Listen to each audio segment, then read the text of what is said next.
Hi hello ವೀಕ್ಷಕರೇ ನಮಸ್ಕಾರ ನಿಮ್ಮೆಲ್ಲರಿಗೂ welcome to drive in kitchen. Drive in ಕಿಚನ್ಗೆ ಆತ್ಮೀಯ ಪ್ರೀತಿಯ ಸ್ವಾಗತ.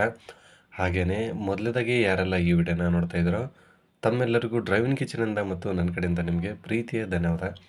ಬನ್ನಿ ವೀಕ್ಷಕರೇ, ಹಾಗಿದ್ದರೆ ಇವತ್ತಿನ ಸ್ಪೆಷಲ್ ರೆಸಿಪಿ ಡ್ರೈವ್ ಇನ್ ಕಿಚನಲ್ಲಿ ಏನು ಅಂತ ನೋಡ್ಕೊಂಬರ್ರ. ವೀಕ್ಷಕರೇ, ನೀವು ಕೂಡ ನಾನಾ ಥರದ ರೈಸ್ ರೆಸಿಪಿಗಳನ್ನ ಮಾಡ್ಕೊಂಡಿರ್ತಾರೆ. ಹಾಗೆಯೇ ಇವತ್ತು ನಾವು ಯಾವುದೂ ಮಸಾಲೆ ಪೌಡರನ್ನು ಬಳಸ್ತಾನೆ ಮಸಾಲೆ ಪದಾರ್ಥಗಳೊಂದಿಗೆ ವೀಕ್ಷಕರೇ ಸಿಂಪಲ್ಲಾಗಿ ಒಂದು ಸಾರಿ ನೀವು ಕೂಡ ಈ ಥರ ಕಲರ್ಫುಲ್ಲಾಗಿ ಪಲಾವನ್ನ ಮಾಡ್ಕೊಳ್ಳಿ. ಬನ್ನಿಗಿದ್ರೆ ಮಾಡೋದು ಹೇಗೆ ಅಂತ ಈಗ ನೋಡ್ಕೊಂಬರೋಣ. ವೀಕ್ಷಕರೇ, ಇದೇ ಮೊದಲೇ ಸಾರಿ ನೀವೇನಾದರೂ ಡ್ರೈವ್ ಕಿಚನ್ಗೆ ಭೇಟಿ ನೀಡಿದರೆ ದಯವಿಟ್ಟು ಮರಿಬೇಡಿ ಸಬ್ಸ್ಕ್ರೈಬ್ ಮಾಡಿ, ಹಾಗೆ ಬೆಲ್ಲೈಕನ್ನ ಕ್ಲಿಕ್ ಮಾಡಿ ಆಲ್ ಅಂತ ಸೆಲೆಕ್ಟ್ ಮಾಡಿ. ನಾನಿಲ್ಲಿ ರುಬ್ಕೊಳ್ಳೋದಕ್ಕೆ ಸ್ವಲ್ಪ ಮಸಾಲೆಗೋಸ್ಕರ ವೀಕ್ಷಕರೇ ಸ್ವಲ್ಪ ಹಸಿಮೆಣಸಿನಕಾಯಿ, ಹಾಗೆ ಒಂದು ಉಂಡೆ ಗಾತ್ರದ ಬೆಳ್ಳುಳ್ಳಿ, ಸ್ವಲ್ಪ ಹಸಿ ಶುಂಠಿ, ಹಾಗೆ ಪುದೀನ, ಕೊತ್ತಂಬರಿ, ಕರಿಬೇವನ್ನ ಎತ್ತಿಟ್ಕೊಂಡಿದ್ದೇನೆ. ಇಷ್ಟಾದರೆ ಸಾಕು. ಈಗ ಮಸಾಲೆ ಪೌಡರ್ ಬದಲು ವೀಕ್ಷಕರೇ ಮಸಾಲೆ ಪದಾರ್ಥಗಳನ್ನ ತೊಗೊಂಡಿದ್ದೇನೆ. ಸ್ವಲ್ಪ ಏಲಕ್ಕಿ, ಚಕ್ರಮಕ್ಕೆ, ಲವಂಗ, ಕಾಳುಮೆಣಸು, ಹಾಗೆ ಸೊಂಪು ಕಾಳು, ಹಾಗೆ ಒಂದು ಸ್ವಲ್ಪ ಚಕ್ಕೆ, ಪಲಾವ್ ಎಲೆ ತೊಗೊಂಡಿದ್ದೀನಿ. ಇಷ್ಟಾದರೆ ಸಾಕಾಗತ್ತೆ. ಹಾಗೆಯೇ ಇವಾಗ ತರಕಾರಿಯಲ್ಲಿ ನೋಡೋದಾದರೆ ಸ್ವಲ್ಪ ಹಸಿ ಬಟಾಣೆ, ಕ್ಯಾರೆಟು, ಬೀನ್ಸು, ಸ್ವಲ್ಪ ಈರುಳ್ಳಿ, ಒಂದು ಟೊಮೊಟೊನ ತೊಗೊಂಡಿದ್ದೇನೆ. ಸ್ವಲ್ಪ ವೀಕ್ಷಕರೇ ಈ ಒಂದು ಗ್ಲಾಸಿಂದ ನಾನು 2 ಗ್ಲಾಸನ್ನು ರೈಸನ್ನು ತೊಗೊಂಡಿದ್ದೇನೆ. ನೀವು ಬೇಕಾದರೆ ಬಾಸ್ಮತಿ ರೈಸಲ್ಲೂ ಕೂಡ ಮಾಡ್ಕೊಬೋದು, ಚೆನ್ನಾಗಿರುತ್ತೆ. ಈಗ ಮೊದಲನೇದಾಗಿ ಮಸಾಲೆನ ರುಬ್ಕೊಳ್ಳೋಣ ವೀಕ್ಷಕರೇ. ಹಾಗಾಗಿ ಒಂದು ಜಾರಿಗೆ ತೊಗೊಂಡಿರುವ ಮಸಾಲೆ ಪದಾರ್ಥಗಳನ್ನ ಎಲ್ಲದನ್ನು ಆ್ಯಡ್ ಮಾಡಿಕೊಂಡು ಸ್ವಲ್ಪ ನೀರನ್ನು ಆ್ಯಡ್ ಮಾಡಿಕೊಂಡು ವೀಕ್ಷಕರೇ ಇದನ್ನು ಚೆನ್ನಾಗಿ ಕ್ಲೋಸ್ ಮಾಡಿಕೊಂಡು ನುಣ್ಣಗೆ ರುಬ್ಕೊಂಡು ಬರೋಣ. ನೋಡಿ, ಈ ಥರ ಪೇಸ್ಟ್ ಆಗಿರಬೇಕು, ಚೆನ್ನಾಗಿರುತ್ತೆ. ನೋಡಿ ವೀಕ್ಷಕರೇ, ಇಷ್ಟಾದರೆ ಸಾಕಾಗುತ್ತೆ. ಈಗ ಒಗ್ಗರಣೆ ಮಾಡುವ ವಿಧಾನ ನೋಡಿ. ಈಗ ನಾನು ಸರಿಯಾಗಿ ಒಂದು ಪಾತ್ರೆಗೆ 1.5 ಚಮಚ ಆಗೋಷ್ಟು ಎಣ್ಣೆನ ಹಾಕ್ಕೊಳ್ತಾ ಇದ್ದೀನಿ. ಎಣ್ಣೆ ಚೆನ್ನಾಗಿ ಕಾದಾದ ಮೇಲೆ ತೊಗೊಂಡಿರುವ ಮಸಾಲೆ ಪದಾರ್ಥಗಳನ್ನ ವೀಕ್ಷಕರೇ ಆ್ಯಡ್ ಮಾಡ್ಕೊಳ್ತಾ ಇದ್ದೀನಿ. ಹಾಗೆ ಇದರ ಜೊತೆಗೆ ಸ್ವಲ್ಪ ಕರಿಬೇವಿನ ಎಲೆಗಳು, 1 ಬೌಲ್ ಆಗೋಷ್ಟು ಈರುಳ್ಳಿ ತೊಗೊಂಡಿದ್ದೆ, ಆ ಈರುಳ್ಳಿ ಕೂಡ ಆ್ಯಡ್ ಮಾಡ್ಕೊಳ್ತಾ ಇದ್ದೀನಿ.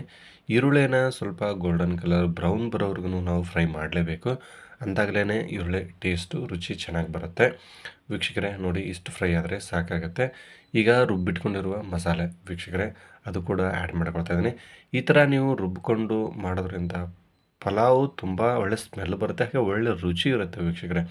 ನೋಡಿ, ಫೈನಲ್ಲಾಗಿ ಒಂದು 10ರಿಂದ 15 ಸೆಕೆಂಡ್ ಫ್ರೈ ಮಾಡ್ಕೊಳ್ಳಿ, ಈ ಥರ ಕುದೀತಿರಬೇಕು.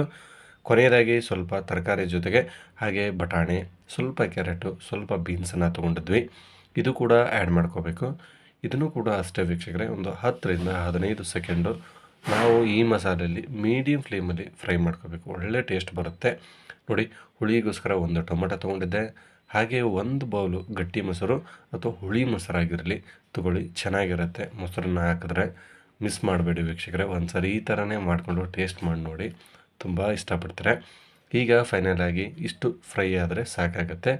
ಈಗ ನಾವು ಈ ಗ್ಲಾಸಿಂದ 2 ಗ್ಲಾಸು ರೈಸನ್ನು ತೊಗೊಂಡಿದ್ವಿ, ಹಾಗಾಗಿ 4 ಗ್ಲಾಸನ್ನು ನೀರನ್ನು ಹಾಕ್ಕೊಳ್ತಾ ಇದ್ದೀನಿ. ಬೇಕಂದರೆ ನೀವು ಇನ್ನೂ ಒಂದು ಅರ್ಧ ಗ್ಲಾಸ್ ಎಕ್ಸ್ಟ್ರಾ ಹಾಕ್ಕೋಬೋದು, ಚೆನ್ನಾಗಿರುತ್ತೆ. ನಮ್ಮ ಈ ಕ್ವಾಂಟಿಟಿನ ನೋಡಿಕೊಂಡು ವೀಕ್ಷಕರೇ 1.5 ಚಮಚ ಆಗೋಷ್ಟು ಉಪ್ಪನ್ನು ಹಾಕ್ಕೊಳ್ತಾ ಇದ್ದೀನಿ.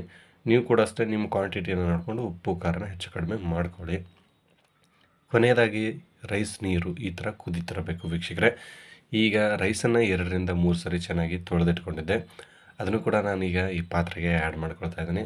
ವೀಕ್ಷಕರೇ ಚೆನ್ನಾಗಿ 1ರಿಂದ 2 ಸರಿ ರೈಸನ್ನು ತೊಳ್ಕೊಳ್ಳಿ, ಹಾಗೆ ಚೆನ್ನಾಗಿ ಈ ಥರ ಮಿಕ್ಸ್ ಮಾಡಿಕೊಂಡು ಕುದೀತಿರಬೇಕು ರೈಸು. ಆ ಸಮಯದಲ್ಲಿ ವೀಕ್ಷಕರೇ ಪ್ಲೇಟನ್ನು ಮುಚ್ಚಿ ಒಂದು 15 ನಿಮಿಷ ವೀಕ್ಷಕರೇ ಬೇಯಿಸ್ಕೊಂಡ್ರೆ ಸಾಕಾಗುತ್ತೆ, ತುಂಬ ಚೆನ್ನಾಗಿರುತ್ತೆ. ಮಧ್ಯ ಮಧ್ಯದಲ್ಲಿ ಸ್ವಲ್ಪ ನೀವು ಕೈ ಆಡಿಸ್ಕೋಬೋದು. ಈಗ ಫೈನಲಾಗಿ ರೈಸು ಬೆಂದಿದೆ ವೀಕ್ಷಕರೇ. ಇದಕ್ಕೆ ನಾನು ಒಂದು ಅರ್ಧ ಟೇಬಲ್ ಸ್ಪೂನ್ ಆಗೋಷ್ಟು ಫುಡ್ ಕಲರ್ನ ತೊಗೊಂಡಿದ್ದೆ, ಕೇಸರಿ ಕಲರು. ವೀಕ್ಷಕರೇ ನೀವು ಇದ್ದರೆ ಹಾಕಿ, ಇಲ್ಲಾಂದರೆ ತೊಂದರೆ ಇಲ್ಲ. ಫೈನಲಾಗಿ ಸ್ವಲ್ಪ ಕೊತ್ತಂಬರಿನ ಹಾಕಿ ಈಗ ನಾವು ಇದನ್ನು ಪ್ಲೇಟ್ಗೆ ಸರ್ವ್ ಮಾಡ್ಕೊಂಡಿದ್ದೇವೆ. ಖಂಡಿತ ಎಷ್ಟು ಕಲರ್ಫುಲ್ಲಾಗಿ ಕಾಣಿಸ್ತಾ ಇದೆಯೋ ಅದರ ರುಚಿ ಕೂಡ ಅಷ್ಟೇ ಚೆನ್ನಾಗಿರುತ್ತೆ. ವೀಕ್ಷಕರೇ ಮರಿಬೇಡಿ, ನೀವು ಕೂಡ ಒಂದು ಸಾರಿ ಈ ಥರ ಮಾಡಿಕೊಂಡು ಟೇಸ್ಟ್ ಮಾಡಿ, ಹೇಗಿತ್ತು ಅಂತ ನನಗೆ ಕಮೆಂಟ್ ಮೂಲಕ ತಿಳಿಸಿ. ಈ ವಿಡಿಯೋ ನಿಮ್ಗೆ ಇಷ್ಟ ಆಗಿದರೆ ದಯವಿಟ್ಟು ಲೈಕ್ ಮಾಡಿ. ಹಾಗೆಯೇ ನಿಮಗೋಸ್ಕರ ಇನ್ನೂ ಅತಿ ಹೆಚ್ಚಿನ ರೆಸಿಪಿಗಳನ್ನು ನಾವು ಡ್ರೈವ್ ಇನ್ ಕಿಚನಲ್ಲಿ ಅಪ್ಲೋಡ್ ಮಾಡ್ತೇವೆ. ಅದಕ್ಕೆ ನಿಮ್ಮ ಸಹಕಾರ ಸಪೋರ್ಟು ತುಂಬಾ ಮುಖ್ಯ. ವೀಕ್ಷಕರೇ, ಇನ್ನೂ ನೀವೇನಾದರೂ ಡ್ರೈವ್ ಇನ್ ಕಿಚನನ್ನು ಸಬ್ಸ್ಕ್ರೈಬ್ ಮಾಡಿಲ್ಲ ಅಂದರೆ ದಯವಿಟ್ಟು ಮಾಡ್ಕೊಳ್ಳಿ, ಹಾಗೆ ಬೆಲ್ಲೈಕನ್ನ ಕ್ಲಿಕ್ ಮಾಡಿ ಆಲ್ ಅಂತ ಸೆಲೆಕ್ಟ್ ಮಾಡಿ. ಈ ಥರ ಮಾಡಿದ್ರೆ ಡ್ರೈವ್ ಇನ್ ಕಿಚನಲ್ಲಿ ಅಪ್ಲೋಡ್ ಆಗೋ ಪ್ರತಿಯೊಂದು ವಿಡಿಯೋನು ಮೊದಲೇ ನೋಟಿಫಿಕೇಷನು ನಿಮಗೆ ಬರುತ್ತೆ, ಹಾಗೆ ಮೊದಲೇ ಚಂದಾದಾರರು ನೀವು ಆಗ್ತಾರೆ. ಈ ವಿಡಿಯೋ ನೋಡಿದ ಪ್ರತಿಯೊಬ್ಬರಿಗೂ ಡ್ರೈವ್ ಇನ್ ಕಿಚನಿಂದ ಮತ್ತು ನನ್ನ ಕಡೆಯಿಂದ ನಿಮಗೆ ಪ್ರೀತಿಯ ಧನ್ಯವಾದ. ಸಿಗೋಣ ಮತ್ತೆ ಮುಂದಿನ ವಿಡಿಯೋದಲ್ಲಿ. ನಮಸ್ಕಾರ.